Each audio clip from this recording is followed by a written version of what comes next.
একসঙ্গে শত শত মানুষ, সবার হাতে 12 থেকে 15 ফুট লম্বা কাঠের খুঁটি।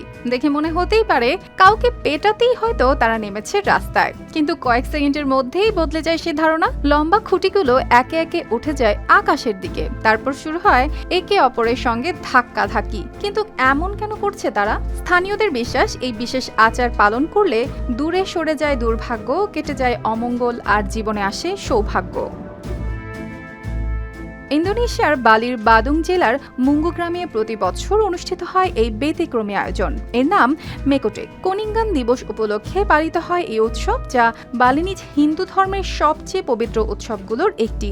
সকাল থেকে গ্রামের রাস্তায় জড়ো হন শত শত মানুষ, বাজতে থাকে ঐতিহ্যবাহী বাদ্যযন্ত্র। সেই সুরের তালে তালে শুরু হয় শোভাযাত্রা। অংশগ্রহণকারীদের হাতে থাকা খুঁটিগুলো তৈরি করা হয় স্থানীয়ভাবে পাওয়া পুলেট গাছের কাঠ দিয়ে।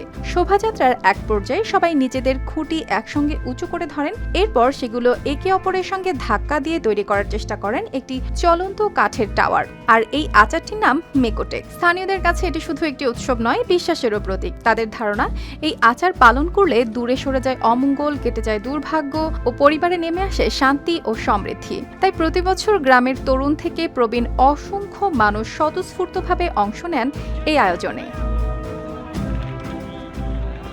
তবে এই উৎসবের পেছনে রয়েছে ইতিহাসও। স্থানীয় লোককথা অনুযায়ী 17 থেকে 18 শতকের কোনো এক সময়ে প্রাচীন বালিনিজ মেংউই রাজ্য জাভার একটি রাজ্যের বিরুদ্ধে যুদ্ধে জয় পেয়েছিল। সেই বিজয় স্মৃতি ধরে রাখতেই শুরু হয়েছিল এই আচার। সময়ের সঙ্গে ধর্মীয় বিশ্বাস ও ঐতিহাসিক স্মৃতি এক হয়ে রূপ নিয়েছে আজকের মেকোটেক উৎসবে। অর্পিতা জাহান, RTV।